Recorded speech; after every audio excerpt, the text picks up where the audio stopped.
चंडीगढ़ से बड़ी जानकारी आप तक पहुंचा रहे हैं। आपको बता दें कि कैबिनेट मंत्री सीमा त्रिखा की ओर से बड़ा बयान दिया गया और उन्होंने कहा है कि 2019 में जिस तरीके से भारतीय जनता पार्टी ने सभी 10 की 10 सीटों पर जीत हासिल की थी, इस बार फिर से उस इतिहास को भारतीय जनता पार्टी दोहराएगी।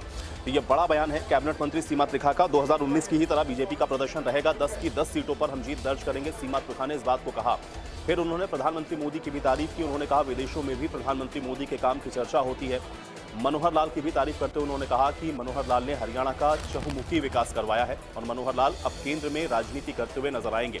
नेताओं के विरोध पर भी सीमा त्रिखा का बयान आया कि विरोध करने वाले किसान नहीं, विपक्ष के लोग हैं। ये बात सीमा त्रिखा ने कही है। तो चंडीगढ़ में सीमा त्रिखा ने यह बयान दिया है 2019 की ही तरह बीजेपी इस बार भी शानदार प्रदर्शन करेगी, ये बात उन्होंने कही। हरियाणा की सभी 10 की 10 लोकसभा सीटें जीतेगी भारतीय जनता पार्टी, इस बात को भी उन्होंने कहा। साथ ही साथ उन्होंने प्रधानमंत्री के कार्यों की भी सराहना की है। साथ ही साथ उन्होंने पूर्व सीएम मनोहर लाल के भी कामकाज को सराहा है।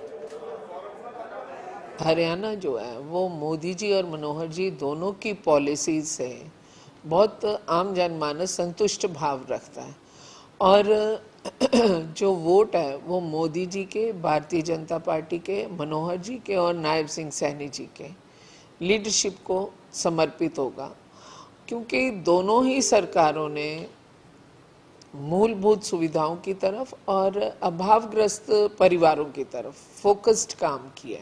भारतीय जनता पार्टी का इकलौता राजनीतिक परिवार एक ऐसा परिवार है जिसमें ब्लड लाइन के परिवारवाद नहीं चलता, राजनीतिक दल का परिवारवाद है। और उसमें आपने देखा शायद कोई और पार्टी होती तो कोई भी मुख्यमंत्री इतनी आसानी से रिजाइन नहीं लिख सकता था। तो ये हमारी पार्टी की रीति नीति का हिस्सा है। 2 महीने पहले हमारी टिकट्स डिक्लेयर हो गई थी। कांग्रेस ने अब फैसला लिया।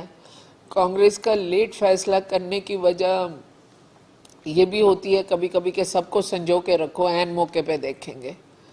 तो यहाँ पर ऐन मौका नहीं, यहाँ पे तो जब टिकट ही आपकी चुनाव से 3 महीने पहले डिक्लेयर हो रही है तो बीजेपी को अपने कार्यकर्ता पर पूर्ण विश्वास है।